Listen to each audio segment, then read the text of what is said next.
Hey, everybody. Hold on. Hey, everyone. Welcome to the podcast. Happy Friday. It is December 6th, 2024. So without any further ado, let's get into the headlines for today, Friday, December 6th.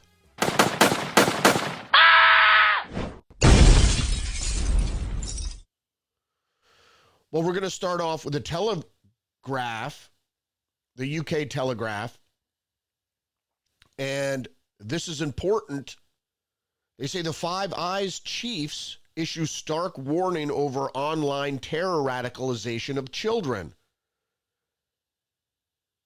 International appeal comes as figures show a record 3,026 under 15s referred to the UK government for anti-terrorism program. Well, what exactly are they talking about here? We're talking about the dying of socialism and the socialist agenda. I know that's a far stretch, but let's walk through what is happening here. The desperation of the left, the global left, to try to regain power and try to forward their agenda. So this article goes on to say that the Five Eyes security chiefs have issued an unprecedented warning about terrorist radicalization of children online. For the first time since its inception during the Second World War, the Five Eyes Alliance of Britain, the US, Canada, Australia, and New Zealand has published a public-facing paper called The Whole Society Response. What is that? They say to the threat of the radicalization of children towards violent extremism. Or is the whole society response exactly that? Is it the whole society response is indeed, I'm having a little technical problem already here.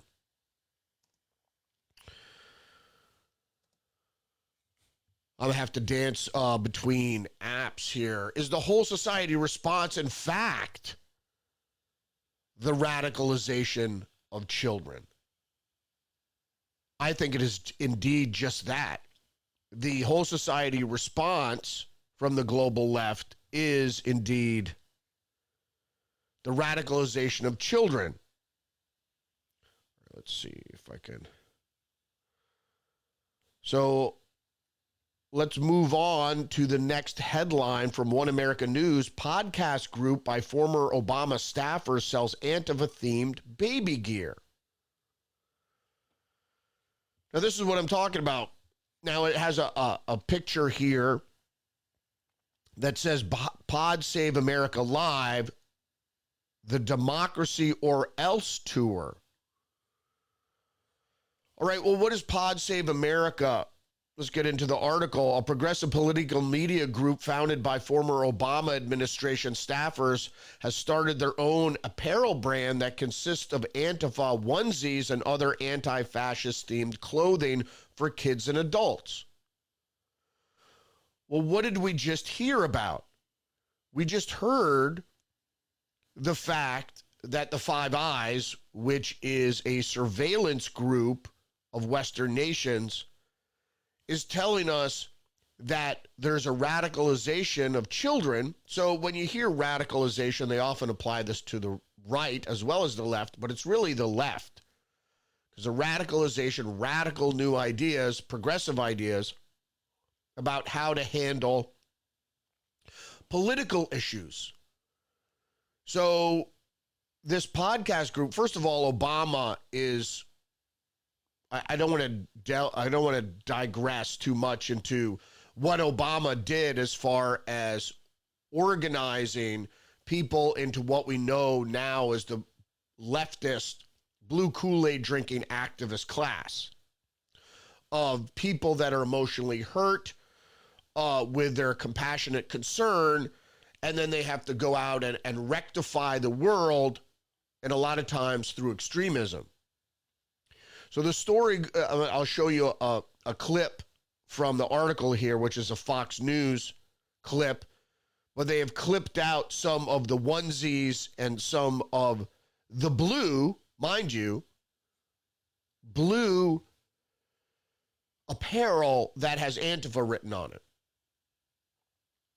The items can be bought via a digital merchandise store run by Crooked Media, which was co-founded in 2017 by former Obama staffers Jon Favreau, John Lovett, and Tommy Vietor. Now, 2017 is when Trump took office. Referred to as the Obama Bros, the three communications professionals co-host Pod Save America, one of the most listened to political podcasts in the nation, according to Apple Podcasts and their rankings there. This is what's important because it's the radicalization of youth that's happening now, and the left is always infamous for their extremists and extremism views. You don't have really right-wing extremism as much as you do left-wing if you look at history, because the new progressive ideas don't really garner much favor from the electorate, from the citizenry, what have you, because people are wary of new crazy ideas when you don't know about policies that have unforeseen consequences. And this brings me to the next story here, which is on the lips of everybody. This is from the New York Post. Message on bullets fired by United Healthcare CEO Brian Thomas's assassin bears eerie link to book condemning insurance companies.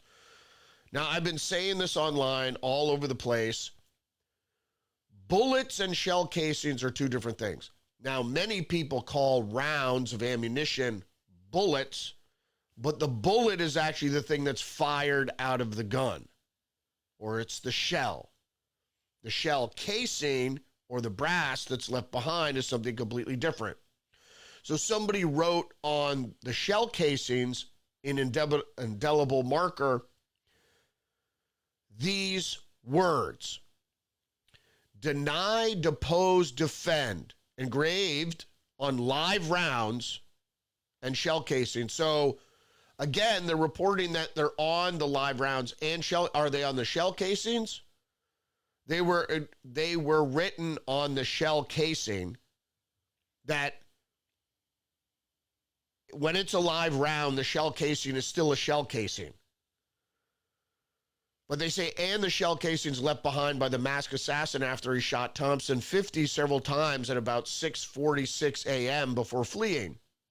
Now, if you saw the video, you could see that the gun jams and he has to recock it. Some people are saying that, where did he get the gun? Obviously didn't train very well with the gun. The gun might have not been clean. The silencer might have been incorrect or bad or homemade or something. People are speculating about that. But if you're obviously not a professional, because if you're going to do a professional hit, I speculated he was a professional, but then looking again at his stance, was not someone that's familiar with firearm, and the fact that the gun failed to fire after the first round. Now, what we don't know about what happened here is, and this happens several times in these shootings and stuff like that, where is the evidence of Brian Thompson getting shot?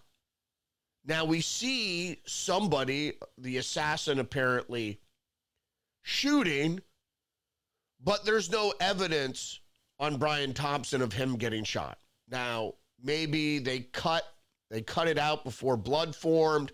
It's hard to see a hole in somebody's jacket. But in my experience, when you shoot at something, there's an effect. Now, I didn't see an effect on Brian Thompson. So, who knows what's going on here exactly. Then they're showing pictures. Now, going back to the words inscribed on the shell casings, delay, deny, defend, one of three words seemingly left, is subtitled Why Insurance Companies Don't Pay Claims and What You Can Do About It. So there is this narrative out there, and if you've gone online, and I have, even on right-wing sites, there are people cheering this extremism on and saying insurance companies suck. And I'm no fan of insurance companies, but because you're upset with something doesn't mean you could go around shooting people. That's extremist. And so if you have no other way, hire a lawyer or protest or do things within the lawful realm and don't start shooting at people. But this is, I believe, a propaganda ploy to get people to take up arms for a leftist cause.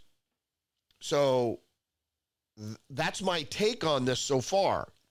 The New York Times is reporting torrent of anger for health insurance industry follows CEO killing. So now you have the New York Times cheering this on. The shooting death of United Healthcare executive in Manhattan has unleashed Americans' frustration with an industry that often denies coverage and reimbursement for medical claims. Now, I've seen this all over the internet now. It's everywhere. I don't know if they're bots or what, but everybody is, insurance companies are awful. And as Taylor Lorenz said, they're causing unimaginable, unfathomable death and suffering. And hey, I'm no fan of corporations. No fan of the insurance or healthcare industry. Not a fan.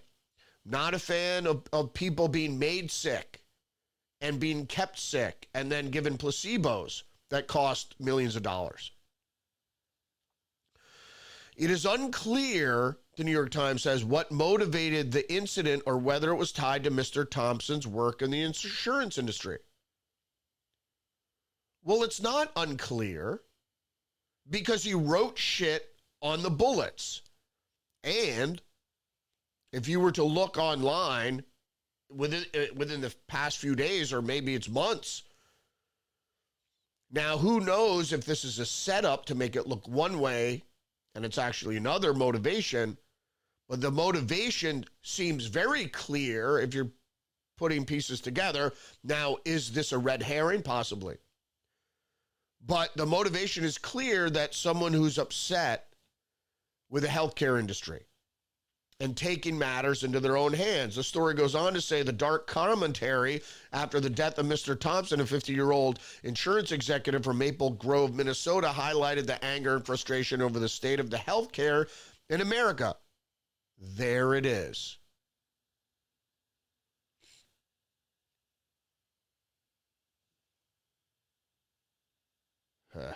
What the hell?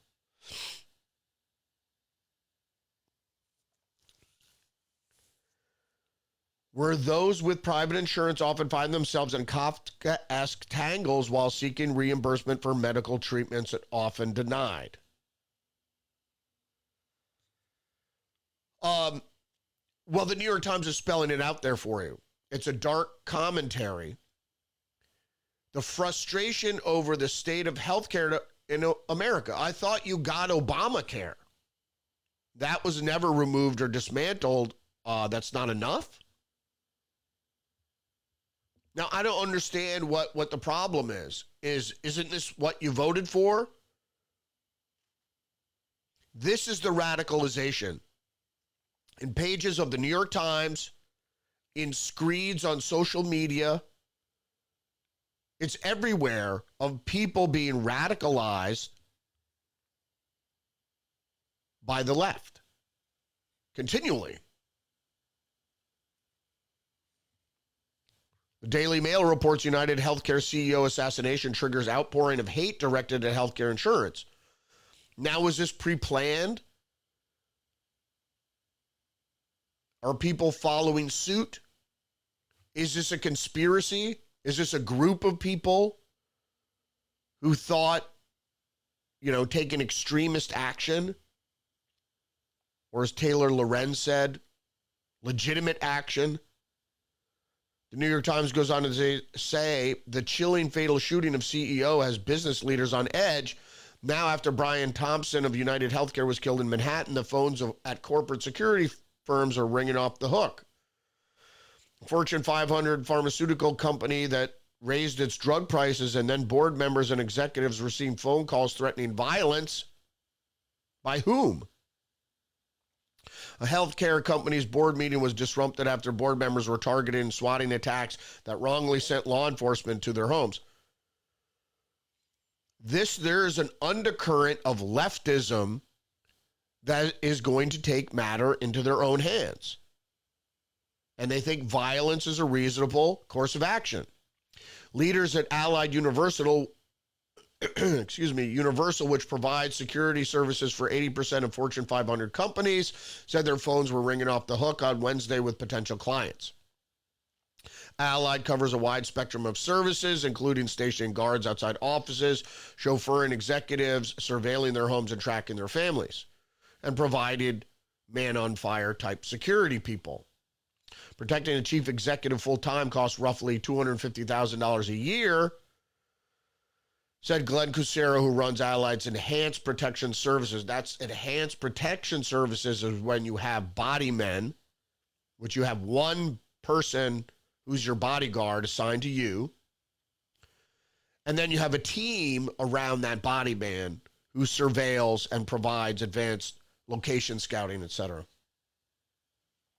The Associated Press, new clues emerge as investigators hunt for the gunman who killed United Healthcare CEO.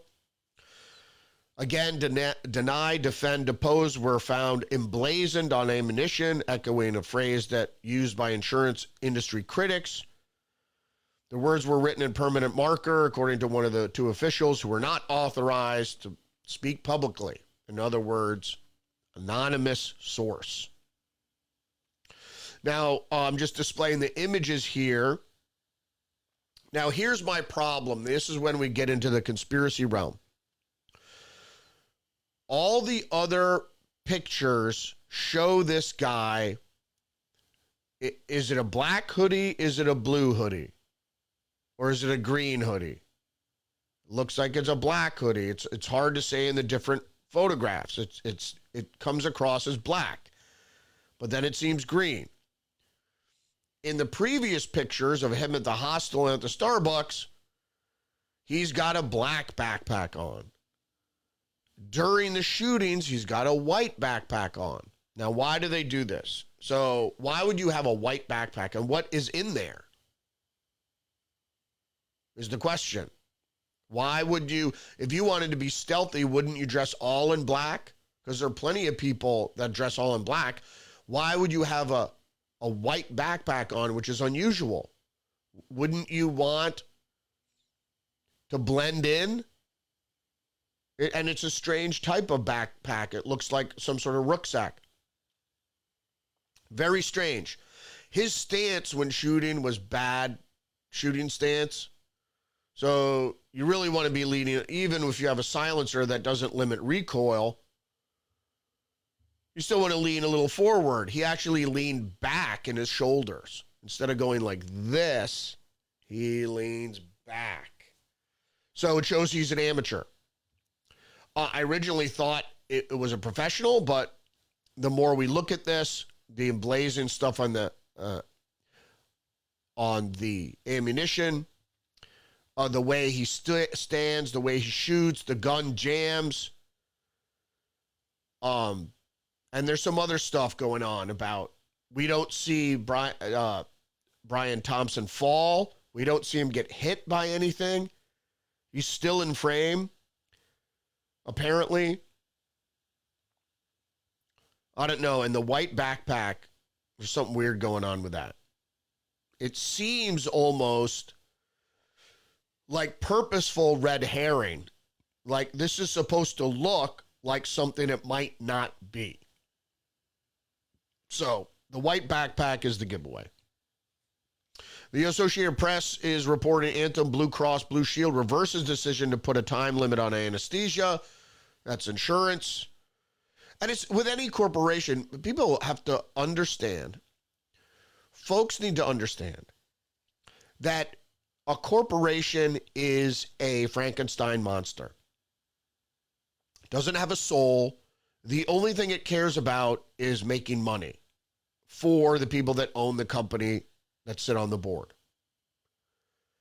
So the only mission for a corporation is to make money. So they don't care. So if they go, hey, we could make $200 million more a year if we limit anesthesia by 5 minutes, then they're going to do that. Postmillennial is reporting a trans 10-year-old fears being randomly killed in the street due to her trans identity. Now, her new trans name is Violent Dumont. So her new name is Violent. But she's worried about getting killed. So she was on a show and the host asked the child if they had any fear speaking up about trans rights. The 10-year-old Violent Dumont responded that I'm going to be like murdered, that I'm going to be walking down the street and somebody's going to come up and like shoot me or something. You mean like a corporate CEO? These people are deluded. Nobody cares if you're trans. Nobody's going to shoot you. The shit you believe was put into your mind by radicalizing ideas online that the Five Eyes told us about. Okay, you're the one being radicalized, but then you're afraid of somebody else. It's bizarre. Washington Times has an update on the school gunmen targeted kids as countermeasure to U.S. involvement in Middle East, sheriff says. Again, he's got no evidence to base this on as we get into the article. But it's being framed in the context of here is a madman, a leftist, who attacked a fundamentalist Christian school because of U.S. involvement in the Middle East, says the sheriff. But we don't know. Honia, who's the sheriff, said the man is believed to have targeted Feather River School of Seventh-day Adventists in Oroville in Wednesday's attack, though it's unclear why. There's never any motive in these school shootings. Never. What about Cruz in Parkland? What was the motive? What about Sandy Hook? What was the motive? We could go on and on and on, unless you want to go all the way back to Columbine. Those kids left a detailed note. Why? Also, I think it was Louisville, the other Christian school shooter there, a leftist, radicalized online to commit terrorism, extremism, to commit terrorism. That's the reason to carry out these attacks, to terrorize CEOs, to terrorize Christians and schools. Law enforcement officials have documented Linton's history of mental illness back to when he was a teenager, though the investigators have not found a concrete diagnosis. Well, what do we know?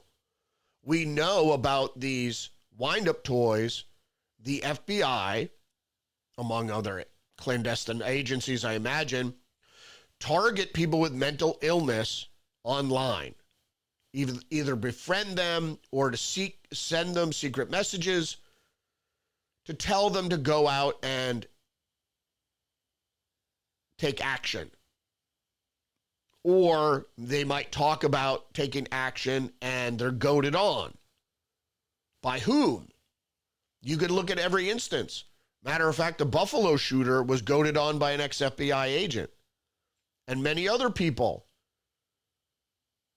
The guy in Uvalde was goaded on by people online, and those people were never identified. Postmillennial is reporting New York Times columnist says Biden must issue blanket pardons for administration officials who have not yet committed crimes ahead of Trump term. Just pardon them all. Now, this is the problem, is what we see here, and I'm going to go to the New York Times article. Biden team considers blanket pardons before Trump's promised retribution. White House officials believe President-elect Donald J. Trump's selection of partisan warriors for top law enforcement jobs indicates that he will pursue revenge against his perceived enemies. All mischaracterizations, perceived enemies or real enemies?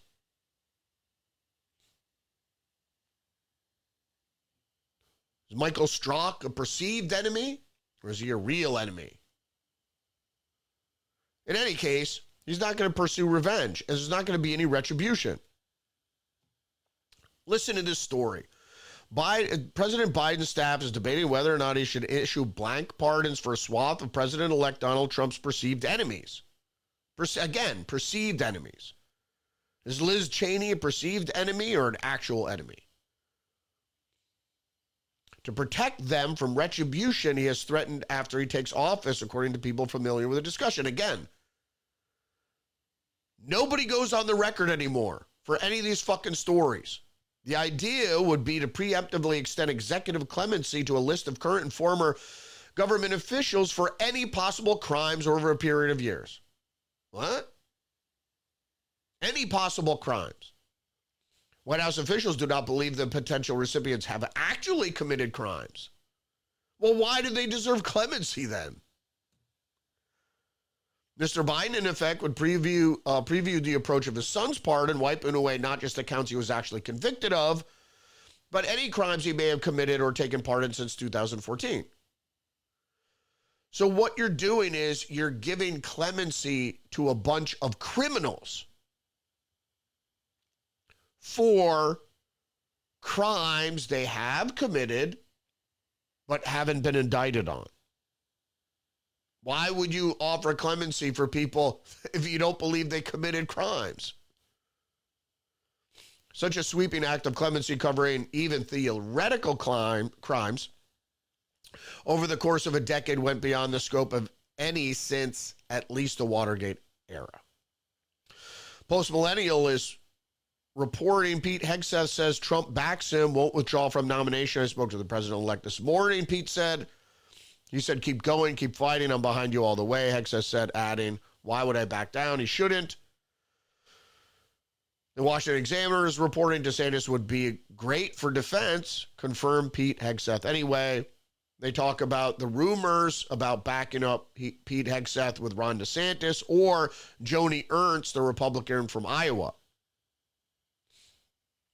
Ernst holds an abysmal D Liberty score from the Conservative Review, so she's a no. So Dwight D. Eisenhower said, as many did,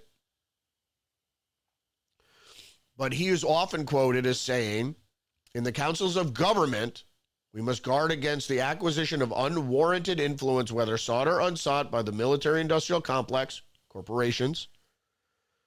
He said, and then they cut the quote and said, the potential for the disastrous rise of misplaced power exists and will persist. Indeed it has. We didn't listen in. The military-industrial complex grew into a leviathan it is today, aided and abetted by bloodthirsty corporate media and politicians. Well, corporations are all corporations. It's the brotherhood, a college of corporations. They look out for each other, who are at best uninformed or too lazy to attempt real reform, or at worst take from the very people Ike warned us about. So what they're saying here is that the DOD needs reform, so who cares who does it? Well, they're worried about Pete Hegseth will actually do what Donald Trump wants. The Federalist is reporting Republicans would be stupid not to confirm Pete Hegseth as Secretary of Defense. Pete Hegseth is being Kavanaugh'd, if you didn't know. And the only people too dumb to fall for it are Republican senators. Yeah, there talks about rape allegations, and Monterey is clearly false rape allegation, which, I mean, they happen. And then they talk about him drinking. The world of Pete Hegseth is so dark and twisted that he sometimes openly drinks a glass of whiskey with other men. So the author says that he was kept looking for scandalous consumption of alcohol, for the claim that he failed at some sort of duty when he was drinking, the day he couldn't go on air, the day he missed formation, the day his troops trained without him because he was drunk. Again, they're accusations without any claim.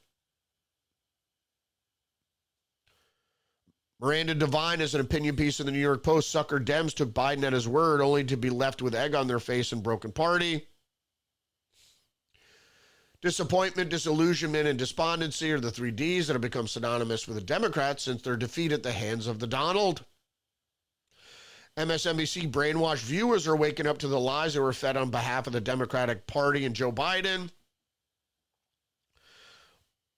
And Joe and Mika trot off to Mar-a-Lago to grovel at the feet of the bad orange man. Rachel Maddow was crying her eyes out after an on-air. She was crying her eyes out on air after she took a $5 million post-election pay cut. And donors are complaining, where did the $2.5 billion go? As James Carville said, $2.5 freaking billion to lose. Well, that's all they have on their side is money. And it's strange bedfellows, isn't it? Now you have leftists purportedly assassinating CEOs of companies, of big healthcare corporations. But meanwhile, you voted for people that buttress the corporate fascism. You're fucking stupid. You don't know the history of Joe Biden and MBNA Bank?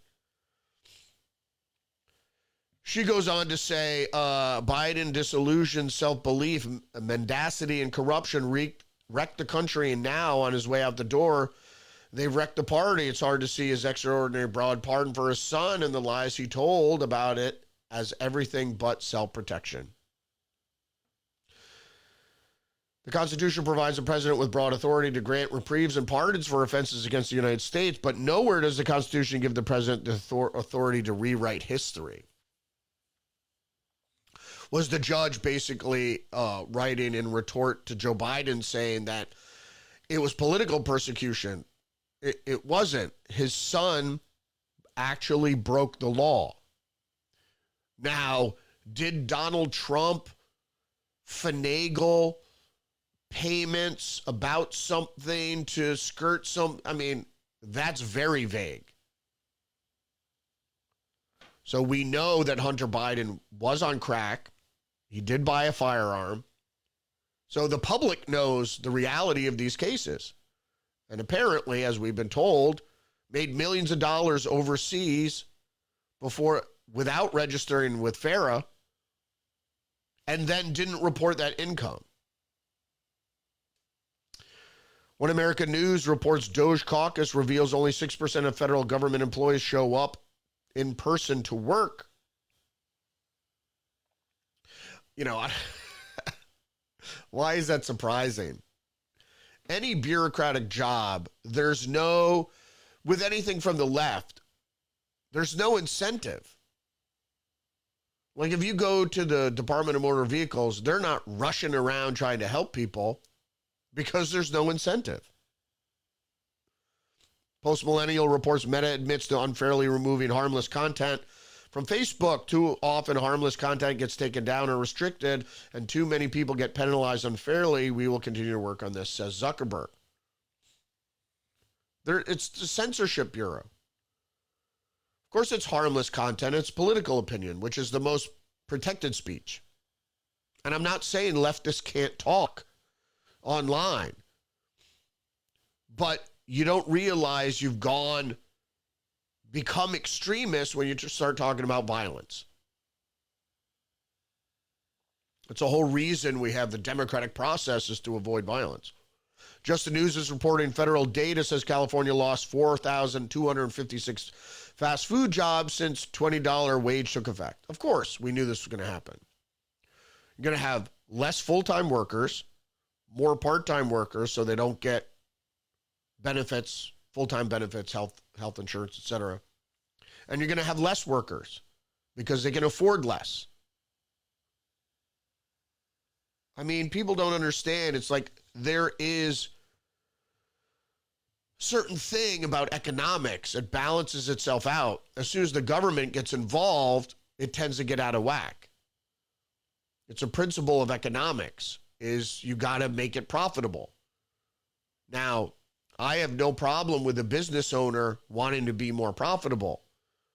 But when you hide behind the Frankenstein monster of a corporation that doesn't have morals, and then you have a bunch of people animating this monster to make more money, and then you could say, well, they could hide behind the name. Oh, it's United Healthcare. Oh, it's this. Oh, it's that.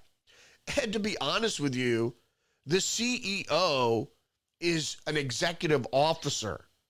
He works for a living. Okay, it's the board members that control the company. Now, a lot of times CEOs own stock or own part of the company. It could be an owner, but we don't know if this guy owned part of the company. Like Elon Musk, he was the CEO, but he owned part of the company, but he didn't own it all, and he had to listen to the board. So the CEO, although they get paid ungodly sums of money, he works. He doesn't sit on the board and collect dividend. And to be honest with you, most people that actually collect the dividend, the actual owners who reap the reward of profitable companies, they hire people to sit on the board for them. They don't actually go and sit on the board.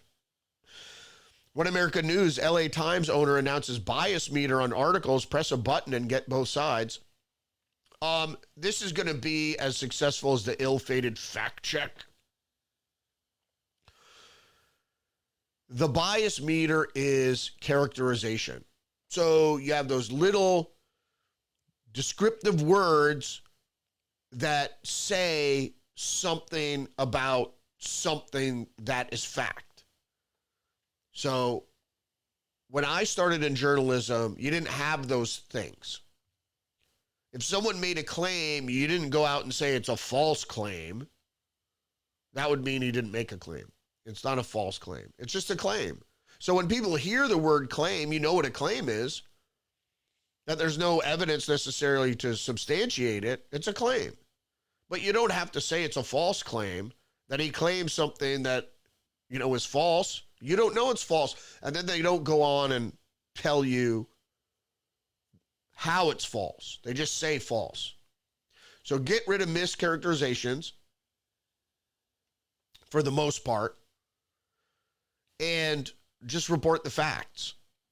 But they won't, the LA Times, the bias meter, the fact checks are only going to go one way. So which means the LA Times and most media operations are going to start reporting more favorable and conservative issues, but they're always going to have the bias meter and the fact check there saying, well, this is what the Republicans say. Because they got to understand that most of their audience, 60% of the population leans right now. So if you want market share, you have to cater to those people that are trying to figure out how to do it without admitting that the conservatives are fucking right all the time. The story goes on to say the bias meter could reportedly launch as early as January of next year, and it will utilize artificial intelligence. Oh, I'm so relieved. To sift through information and determine the bias level within the article. Yeah. Like I said, you just do that and look at the characterizations. NJ.com, more mystery drones spotted over New Jersey. Here's what we know. They don't know anything.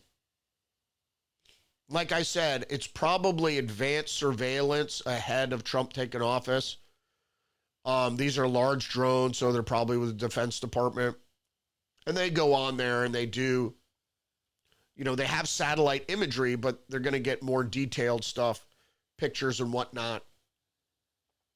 Looking for, and who knows what they're going to do with that information, looking for weaknesses in the security perimeter.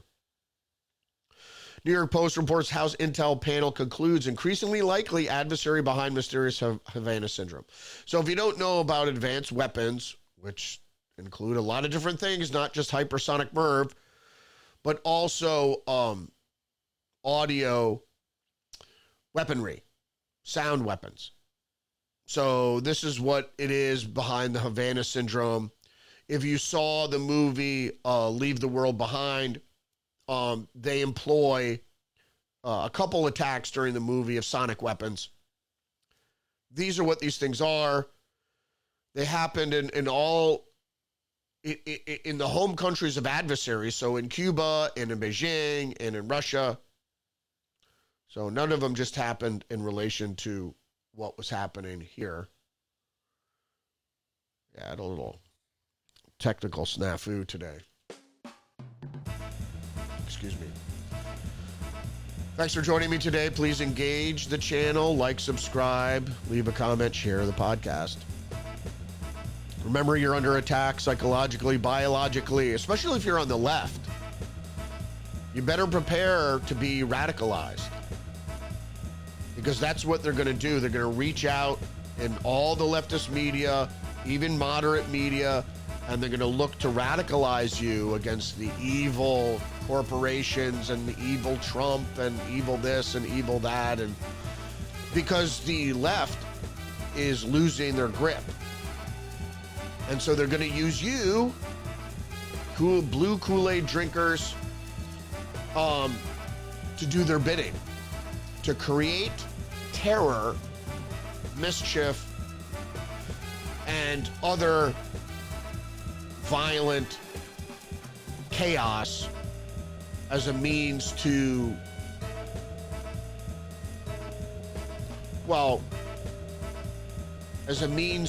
obstruct what conservatives, really libertarians and moderates and Trump supporters want, which is gutting the establishment of bias. Maybe we need the bias meter in Doge to gut establishment institutions of sleepers, sleeper cells, stay behind networks that are used to propagate the establishment, the corporate fascist establishment, where you have corporate control. And behind those corporations, you have rich individuals who are actually pulling the strings. People like George Soros and the Rothschilds and heirs of the Rockefellers and other folks. Not all rich people. You have to understand, it's just like in any other class or group of people, you're going to have good people, you're going to have bad people. So, thanks for joining me today. Stay hip to the trick. Have a great weekend. I'll see you next week.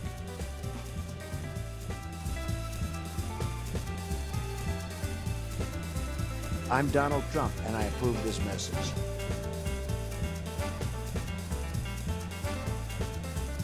I kill you! I kill you!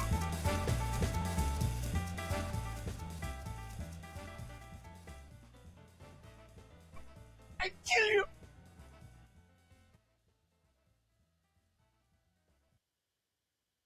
I'm an American. I have rights.